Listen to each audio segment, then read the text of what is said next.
ಕಳೆದ ಕೆಲ ದಿನಗಳಿಂದ 34ರಿಂದ 37 ಡಿಗ್ರಿ ಸೆಲ್ಸಿಯಸ್ ತಾಪಮಾನದಿಂದ ಕಂಗಾಲಾಗಿದ್ದ ಬೆಂಗಳೂರಿಗೆ ವರ್ಣದೇವರು ತಂಪು ತಂದಿದ್ದಾನೆ.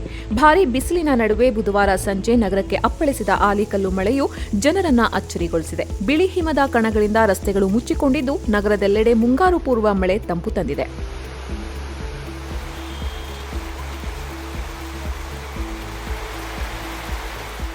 ಮೆಜೆಸ್ಟಿಕ್, ಶಾಂತಿನಗರ, ಕೋರಮಂಗಲ, ಜಯನಗರ, ಹೆಬ್ಬಾಳ, ಎಂಜಿ ರಸ್ತೆ ಸೇರಿದಂತೆ ನಗರದೆಲ್ಲೆಡೆ ಭಾರೀ ಮಳೆ ಸುರಿದಿದೆ. ಎಂಜಿ ರೋಡ್ನಲ್ಲಿ ಆಲಿಕಲ್ಲು ಮಳೆ ಸುರಿದು ಜನರನ್ನ ಆಶ್ಚರ್ಯಕ್ಕೀಡಾಗಿದ್ದು ಎಲ್ಲೆಡೆ ದಪ್ಪ ದಪ್ಪ ಆಲಿಕಲ್ಲುಗಳು ರಾಶಿ ರಾಶಿಯಾಗಿ ಬಿದ್ದ ದೃಶ್ಯಗಳು ಕಂಡುಬಂದವು.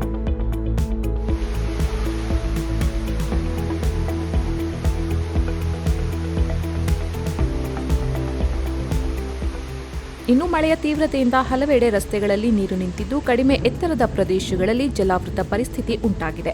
ಭಾರತೀಯ ಹವಾಮಾನ ಇಲಾಖೆ ಮುಂದಿನ 3 ಗಂಟೆಗಳ ಕಾಲ ಆರೆಂಜ್ ಅಲರ್ಟ್ ಅನ್ನು ಘೋಷಿಸಿದ್ದು ಕೆಲವೆಡೆ ಮಧ್ಯಮ ಪ್ರಮಾಣದ ಮಳೆ, ಗುಡುಗು ಮಿಂಚು, ಆಲಿಕಲ್ಲು ಮಳೆ ಹಾಗೂ 40ರಿಂದ 50 ಕಿಲೋಮೀಟರ್ ವೇಗದ ಗಾಳಿಯು ಬೀಸುವ ಸಾಧ್ಯತೆ ಇದೆ ಅಂತ ಮುನ್ಸೂಚನೆ ನೀಡಿದೆ.